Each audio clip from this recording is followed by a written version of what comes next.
Mike Radich here, and I'm now joined on the phone by Legacy FC light heavyweight Robert Drysdale. Robert, how are you? I'm doing great. How you doing? I'm doing good. Robert, you got a fight coming up at Legacy 15 on November 16th. How's training been going for the fight? Everything's good, man. Everything is planned. Nothing unusual. Been there before, so yeah, pretty much same old. Just hard training is done. Now just a lot of mental preparation, strategy. Just clean up a thing or two, and yeah, I'm looking forward to the fight. Usually, you're the guy that's coaching a fighter to get ready. Now the roles are reversed. Now you're the fighter who has to get ready. Who are some of your coaches that are helping you out? I got James McSween's been helping me a lot with my stand-up. Rick Hernandez with my wrestling. And jiu-jitsu, I've kind of coached myself pretty much. I got a good conditioning coach too, Corey Goodwin. And yeah, man, that's the team. I got a good group of guys at the gym, and everyone's always helping me out with little tips here and there. So there's always improvements to be made. The gym is kind of open, so like everyone has say. I don't really like I'm the boss. Everyone is quite democratic. So if someone wants to work on something or has something to add, or if they see something I'm doing wrong, they'll bring it up, and we'll work on that. Mm-hmm. You're going to be fighting Chris Reed. How much do you know about him? Not a lot. I see a couple of videos on the internet. I have an idea of what he's going to be looking to do and what his strategy is. But I don't know that much about him. I haven't done that much research on him. But from what I've seen his fights, I got a good idea what his strengths and weaknesses are. Based on the little knowledge that you have about him, do you feel that he's a step up in competition, or do you see him as being along the same lines as the guys that you've been fighting? I think that I don't even see it like that. To me, every fight's a challenge, regardless of who it is. Sure. I take every fight very seriously. So if I see something that he does well, I take that skill very, very seriously. If I see a weakness, that's what I try to exploit. Really, regardless of the opponent, as far as him being better or more skilled than the guys I fought previously, I really don't know. I really want to be able to comment, but I think that every fight to me is a very important fight. It's just how I see it. Mm-hmm. Most important fight of my life is the next one. That's exactly how I look at it. Mm-hmm. You're going to be fighting in the main event. Does that mean anything to you, or are you just looking at this fight just like another fight? It doesn't really matter. I'm pretty immune to the crowd and to where I'm fighting and the lights and all that. To me, it's just I don't think of it. It doesn't even cross my mind. It could be the first fight of the night or main event. It doesn't alter a thing. It could be the UFC title fight or some amateur event. To me, I really don't make a distinction. To me, it's just about what's going in my head and how I feel at that moment. That's the only thing I focus on, because it's the only thing I can control. There's not much I can do about anything else. So I just focus on the things that I can have impact on. My own preparation, my mental state when I walk in there, and my performance. Mm-hmm. I wanted to change gears a little bit. I wanted to ask you a little bit about your background. First, let's start with, how did you get started with jiu-jitsu? Started when I was around 16 in Brazil. It just started becoming more popular over there. I just decided it sounded like something interesting. I wanted to give it a try. Mm-hmm. And I was hooked day one. I never stopped. My first class I watched, I thought that was awesome. And then when I came back the next day to actually try a free class, I was hooked. This is what I want to do. I knew that that's something that I was going to be doing for, maybe not as a full-time job, but for the rest of my life. I knew I'd found something I've been looking for. So I haven't stopped since. Was it along those same lines as this is something that you want to do, from here on out, becoming an instructor, or was that something that just kind of fell into your lap and you've just been able to do that? Yeah, the original plan was to move to Vegas and just be a full-time fighter, but as people started asking for help, I got more and more involved with coaching, and it's something I enjoy. I like teaching people. It gives me pleasure to see my guys winning with something I taught them. So it was kind of got drifted towards coaching. It doesn't take that much of my time.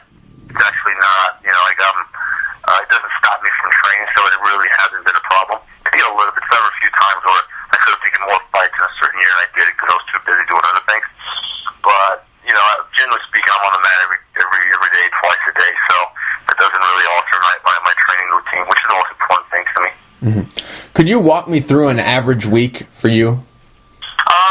Well, you see, Monday, Wednesday, and Friday in the morning, I do jiu-jitsu / wrestling / MMA in the morning. At night, I'll hit pads. Tuesdays mornings, I wrestle. At night, I'll either hit pads or do conditioning. Thursday, sparring in the morning and conditioning. Well, it's not conditioning, pads at night. And on Saturday, wrestling and more sparring. Now that you're actually competing as a fighter in mixed martial arts, have you dialed back being the instructor and the coach, or are you still keeping that very busy schedule? I keep myself busy. Like a lot of times when I'm teaching class, I end up training as well. So it's both. It's me coaching, and I get a workout as well. Mm-hmm. But my time divided. I also run like regular classes at the gym. That's mostly at night. I'm a pretty busy person. Like I'm busy all day. There's always something going on. I don't have much time to relax, but I like it like that. Keeps me going. I do what I love, so I really don't see it as a job. Like if I wouldn't get paid, I'd probably be doing it anyway. You know, it's something I really enjoy. So I'm very fortunate in that sense.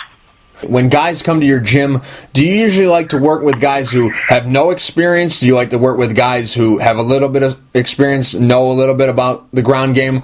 Do you like to work with guys who, have been doing it for a long time? When you're working with new students, what do you like to work with?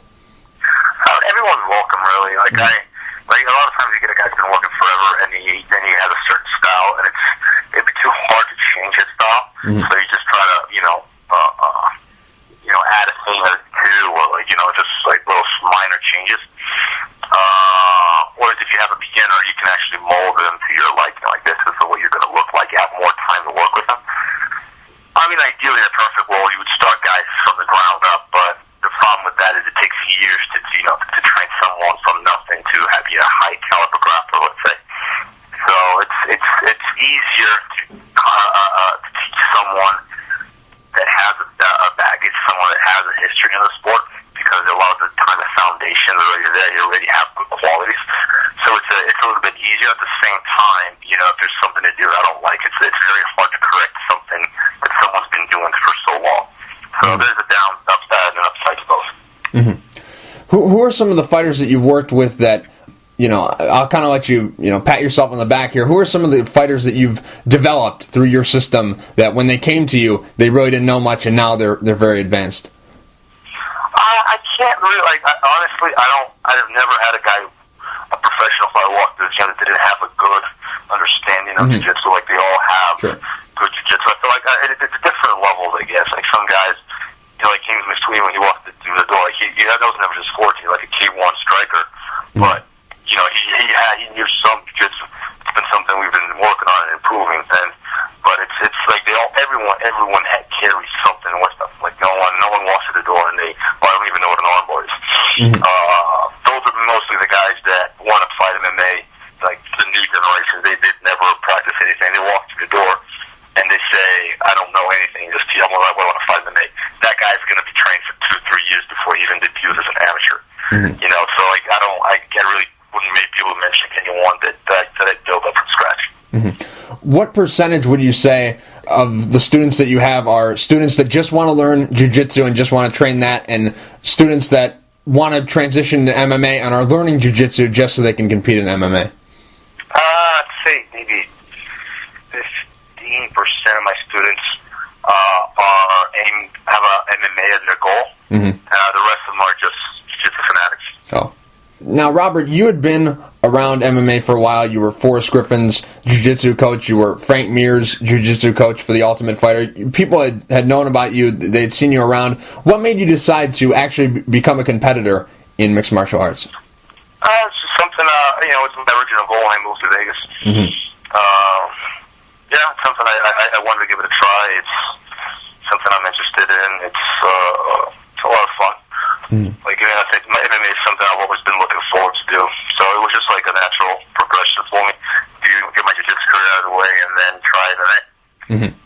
Has it helped you making the transition to being a fighter, having the coaching already in place? Because usually a lot of fighters, they do the opposite. They're a fighter, and then they transition to a coach, and then them becoming a coach actually helps them go back to being a fighter. Has it helped you doing the kind of the opposite? Yes. Listen, I mean, you learn a thing or two as a coach. You're not just teaching; you're also learning. But I really can't. I don't think that if I had been just fought and never coached, I don't think that would have made a big difference. Mm-hmm. But it was like, I think coaching gave me a good understanding what MMA like is backstage,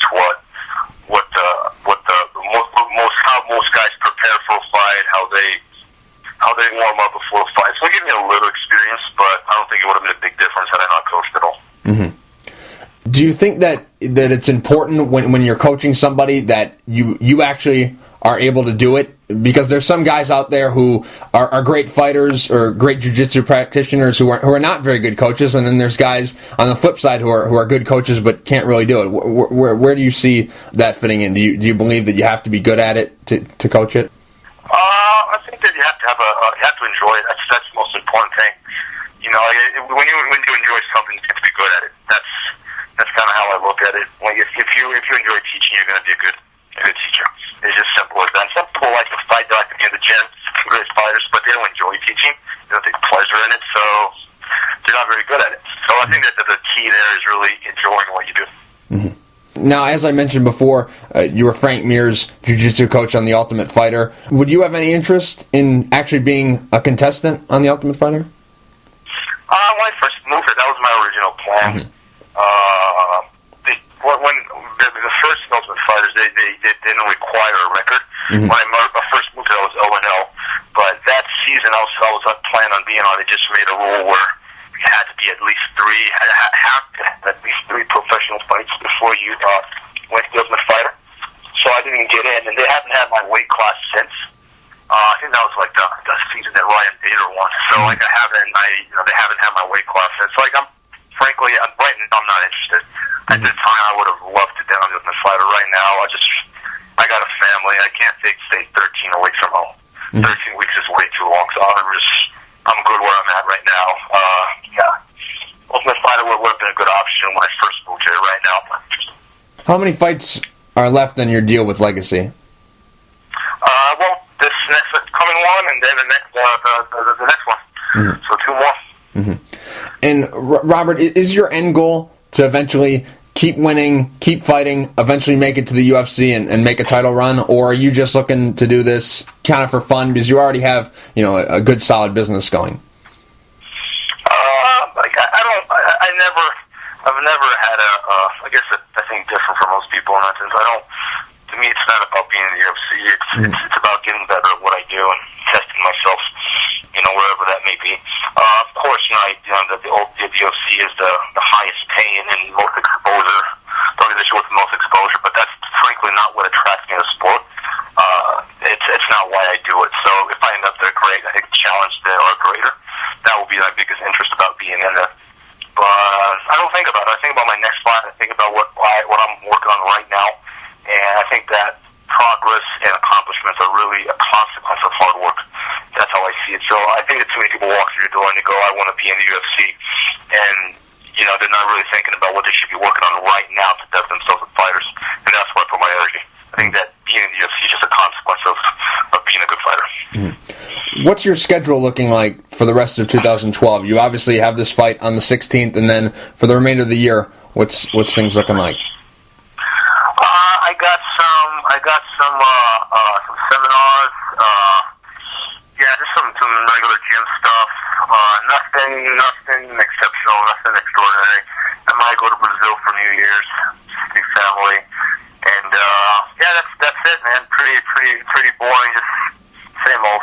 And talk to Legacy afterwards, whatever the next card is, and hopefully get a title fight with him. Mm-hmm. Robert, real quick before I let you go, do you have any sponsors you would like to thank, and is there anything you'd like to say to the fans?